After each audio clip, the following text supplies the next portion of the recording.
माशी इशारे बेहतर होना शुरू नहीं हुए हैं, फैक्ट है। लेकिन तकलीफ जिनको है वो 26 नवंबर ले आते हैं, कभी अब सिविल नाफरमानी की तहरीक है वो लेके आ रहे हैं। अस्सलाम वालेकुम नाजरीन, आज मैं अपना जो वीलॉग है एक खास एक रिपोर्ट शाया हुई है डेली टाइम्स पे, उसके ऊपर कर रहा हूँ।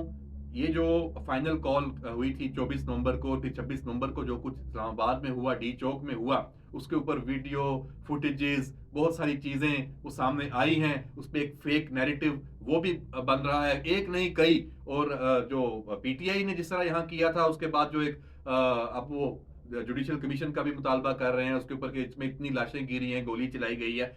एक्चुअल फैक्ट्स क्या हैं और ये चीज़ें होती क्यों हैं और इसका पाकिस्तान की इकॉनमी के ऊपर क्या क्या असरात हैं और तहरीक इंसाफ ने क्या कुछ इसमें किया, ये सब इसमें इस आर्टिकल में ये दुर्रे अकरम है उन्होंने ये लिखा है। इसको आप इन्वेस्टिगेटिव जर्नलिज्म के साथ साथ तज्जियाती जो सहाफत है उसकी एक बेहतरीन ये एग्जाम्पल है। और ये रिकॉर्ड पे जो अब आना चाहिए आया हुआ है, तो इसी पे मैं पूरा वीलॉग, इसमें है क्या, कहा क्या गया है, बहुत ही अहम बातें, बहुत ही अहम नुकात की जानिब इस आर्टिकल में इशारा किया गया है। इसका 24 नवंबर की हकीकत और अफसाना इसका टाइटल है। वैसे तो ये इंग्लिश में है, तो हम उर्दू में इसकी ट्रांसलेशन करके तो मैं सारा इस वीलॉग में देना चाह रहा हूँ, क्योंकि विजुअल और वीडियो के जरिए हमेशा जो बात है वो ज्यादा असर रखती है। तो तहरीर जो प्रिंट जर्नलिज्म है, आपको पता है कि अब उसकी वो जो रीच है वो उस तरह नहीं है, इम्पैक्ट नहीं है। तो ये मैंने सोचा कि इस वीलॉग में इस पूरे आर्टिकल में से कुछ नुकात हैं वो आपके सामने, जो अहम नुकात हैं वो शेयर करूं। इसमें जो माजी के जो बदतरीन हुक्मरान हैं उनकी मिसालें दी गई हैं। बद इंतज़ामी की खुदगर्जी के लिए नीरो जैसा है, उसकी बादशाहत को तारीख में मुतनाज़ा और मिले जुले जज्बात के साथ याद किया जाता है। तो उसकी जो गुमराह कुन अफरा तफरी है, उसके तहत उसे जब तकलीफ में डाला गया, तो जो उसने पूरे अपने इलाके को, अपनी सोसाइटी को और सारा, तो फिर अब देखा कि उसका नताइज क्या निकले। वो एक एग्जाम्पल भी है ना कि वो जब वो रोम डूब रहा था तो नीरो बांसुरी बजा रहा था, ये एक मुहावरा भी बना।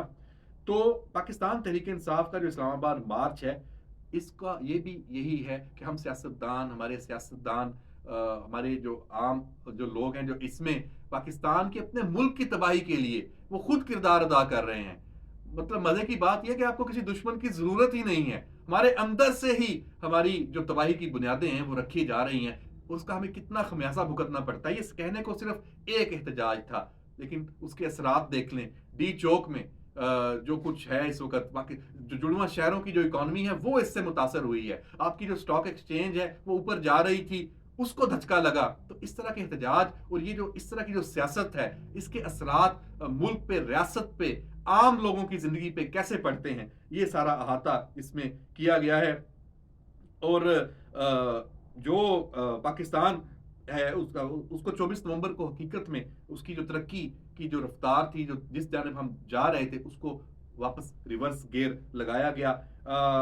ये जमहूरियत इसके तहत एक इस पे हमला है, इसमें कोई शक ही नहीं है। कहने को तो आप एस्टेब्लिशमेंट की बात करते हैं कि ये उसके ऊपर सारा मलबा डालते हैं, लेकिन दर हकीकत आप जमहूरियत को कमजोर करते हैं, सियासी निज़ाम को कमजोर करते हैं। जब आप धावा बोलते हैं, ये इस्लामाबाद की सड़कें, ये पाकिस्तान इतना खूबसूरत शहर, अभी एससीओ कॉन्फ्रेंस हुई थी, क्या मंजर था। और अभी डी चौक तबाही की जो दास्तान यहाँ पे हुई है, बदअमनी और मायूसी हर तरफ यहाँ पे थी, हर कोई परेशान था कि इस्लामाबाद में क्या हो रहा है। तो ये जो मामलात हैं यहाँ पे हमने देखा कि ये इसमें कि जिस तरीके से किरदार अदा किया गया, बुशरा बीबी का आप रोल देख रहे हैं, उसमें जो मुश्किल, अच्छा कुछ लोग कहते हैं कि उनको भड़काया गया, ये इसमें लिखा भी गया है, लेकिन जो मुजाहिरीन हैं वो काबू से बाहर हैं। वो एक तरह से फ्रैंकनस्टाइन वो जानवर वो बन गए, और जो सीनियर रहनुमा हैं मिस्टर गोहर हैं और बाकी जो लोग हैं वो गायब हो गए, वो आपको कहीं नजर नहीं आए। तो ये भी एक तरीका होता है कि आप बिल्कुल नए चेहरे और जो बिल्कुल जो इश्तियाल दिलाने वाले, जो लड़ाई झगड़ा करने वाले, उनको आगे कर देते हैं, और जो आपके जो चेहरे ऐसे जिन्होंने बाद में उस चीज को लेके आगे बढ़ना होता है वो पीछे हो जाते हैं। तो भाई किधर थी पीटीआई की क्यादत, जो असल क्यादत है, सियासी क्यादत है, वो चेहरे तो आपको कहीं नजर नहीं आए। तो ये एक जो तजाद है ये भी इसमें उसका अहाता किया गया है।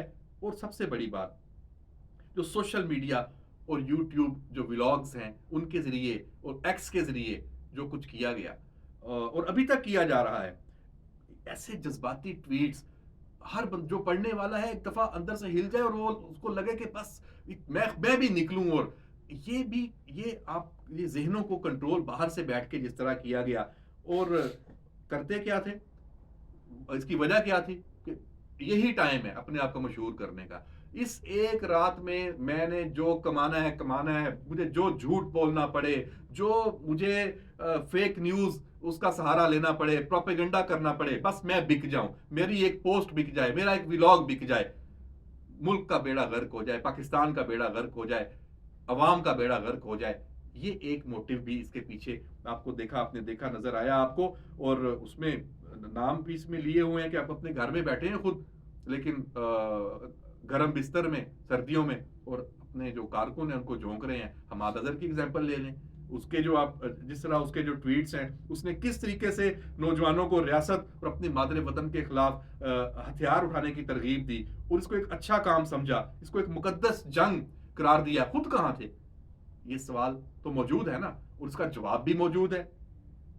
تو یہ پھر انہی لوگوں نے جہاں بحق ہونے والوں کے اور غائب ہونے والوں کے متضاد دعوے کر کے ایک عجیب سا بیانیہ، اور ابھی تک اس کو لے کے چل رہے ہیں، اس بیانیے کو اس طرح لے کے چلے کہ پھر باہر کے ملکوں میں دوسری جو ریاستیں ہیں جو پاکستان کے خلاف جو عناصر جو جواب موقع ڈھونڈتے ہیں، ان کو آپ نے موقع دیا، ان کو استعمال بھی کیا، اس کے پیچھے بھی ایک پوری لابی تھی اور سارا.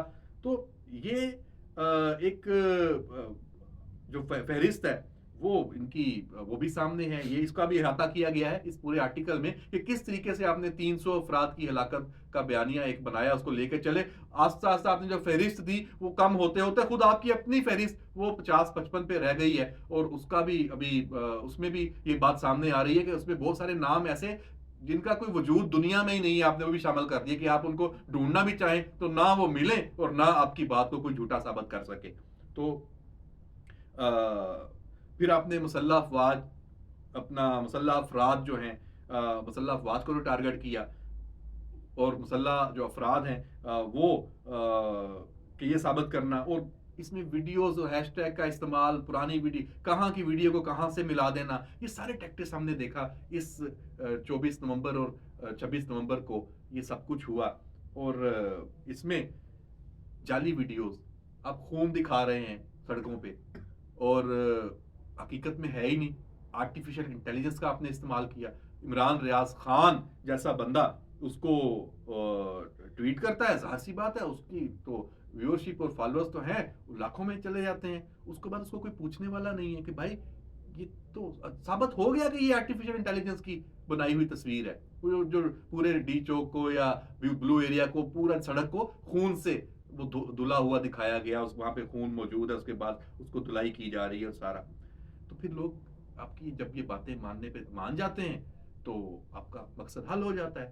تو یہ سارا جو نیریٹو بنا، کس طریقے سے اس کو پی ٹی آئی نے استعمال کیا اور ابھی تک اس کا استعمال ہو رہا ہے. اس کی ایگزامپل غزہ کی جو تصاویر ہیں افسوسناک، ان کو استعمال کیا گیا، اس کا بھی کوئی ثبوت نہیں ملا. کیا ملا؟ آپ کے سامنے ہے، اور یہ بات سامنے آ گئی کہ یہ یہاں کی نہیں ہے. تو اب یہ تو جو کچھ کیا گیا، ایکچوئل جو فیکٹس ہیں وہ بھی اس آرٹیکل میں دوبارہ ہم بھی ویلاگز میں یہ سارے فیکٹس ویسے بتاتے رہے ہیں کہ یہ کہاں یہ سارے نکات ثابت ہوئے. ہر سٹیج پہ، ہر میڈیا پہ، انٹرنیشنل میڈیا نے خود اپنی تحقیق کر کے یہ بتایا کہ یہ جو سارے فیکٹس ہیں، یہ فیکٹ چیک جو ہوتا ہے، جو ایک اب سوشل میڈیا کا ایک بہترین طریقہ ہے کہ آپ جعلی جو خبریں ہیں ان کو کس طریقے سے جٹلاتے ہیں. انٹرنیشنل میڈیا نے بھی کہا کہ یہ جو رپورٹنگ ہوئی ہے، یہ سب کچھ ہوا ہے، یہ جھوٹ ہوا ہے، کہیں ثبوت نہیں ملے. بی بی سی بھی اس میں آ گیا اسی حلے میں، وائس آف امریکہ، آپ نام لے لیں، سب اسی لہر میں وہ بہہ گئے. اور پھر اس کو آپ دیکھ لیں تو اپنی نظام مفلوج ہوا. نقصان کس کا وجہ سے میں نے پہلے بات کی. اب کہ اس میں معاشی اشاریے ہیں ہمارے، جو اس میں بہتری آئی، اور پاکستان کا نقصان، سٹاک ایکسچینج نیچے، ہمارے اوپر جو سرمایہ کار ہیں ان کا مسٹرسٹ، پھر ایک دفعہ جو ڈیولپمنٹ شروع ہوئی ہے माशी इशारे बेहतर होना शुरू नहीं हुए हैं, फैक्ट है। लेकिन तकलीफ जिनको है वो 26 नवंबर ले आते हैं, कभी सिविल नाफरमानी की अब तहरीक है वो लेके आ रहे हैं। तो इनको समझने की ज़रूरत है। ये इसमें आपको देखना होगा कि जो बदअमनी है ये पाकिस्तान की मईशत के लिए एक नहायत महंगी है और ख़तरनाक है एक तरह से, और इसको ख़त्म किए बगैर पाकिस्तान आगे नहीं बढ़ सकता।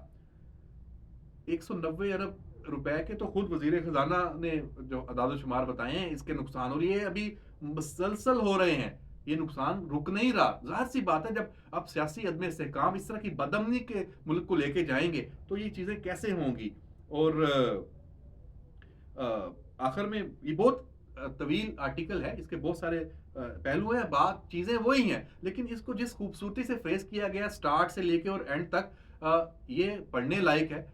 इसका लिंक भी हम आखिर में अपने साथ जो उसका व्लॉग के साथ जो है उसमें डिस्क्रिप्शन में शेयर करेंगे। ये ज़रूर आप ये इसका जो देखिएगा। और इसमें आखिर में मैं ये ज़रूर कहूँगा कि ये जो इतनी मेहनत से पाकिस्तान को एक इक़्तिसादी तरक्की की राह पे गामज़द करने की तैयारियां हैं, बातें हैं, काम हो रहा है, इसको आप एक इस तरह के एहतजाज से इतना नुकसान पहुंचाते हैं कि उसका अजाला मुमकिन नहीं होता। और ये जो सियासी गैर यकीनी है ये हमारे मुस्तकबिल की जो बुनियाद है उसको कमज़ोर कर रही है, और ये ख़तरात बढ़ते जा रहे हैं। इसका हल निकलना चाहिए, इसका हल हर सूरत में निकलना चाहिए, और इसका हल मुज़ाकरात के साथ है। मुज़ाकरात अभी शुरू हुए हैं और सियासी क़ुव्वतों के ऊपर है। तहरीक इंसाफ की जो क़यादत मुज़ाकरात पे बैठी है उनके लिए ज़रूरी है कि वो भी ये इस तरह के आर्टिकल्स पढ़ें और आंखें खोलें कि मुल्क का क्या नुकसान है, आप कर क्या रहे हैं। चीज़ें छुपती नहीं हैं। अब आपकी कोई भी आप फेक न्यूज़, प्रोपेगेंडा, झूठ की बुनियाद पे सियासत आप नहीं कर सकते। जिस तरह आप अपने झूठ से नुकसान इकोनॉमी को करते हैं, हर चीज़ सामने आ जाती है ना, ये चीज़ें छुप नहीं सकती हैं। तो अब आपको मस्बत होना पड़ेगा, आपको तामीरी होना पड़ेगा।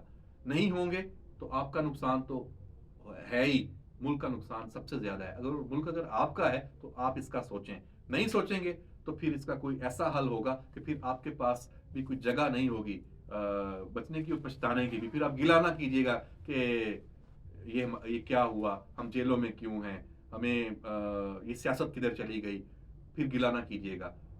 समझें और हल निकालें। इजाज़त दीजिए, अल्लाह हाफ़िज़।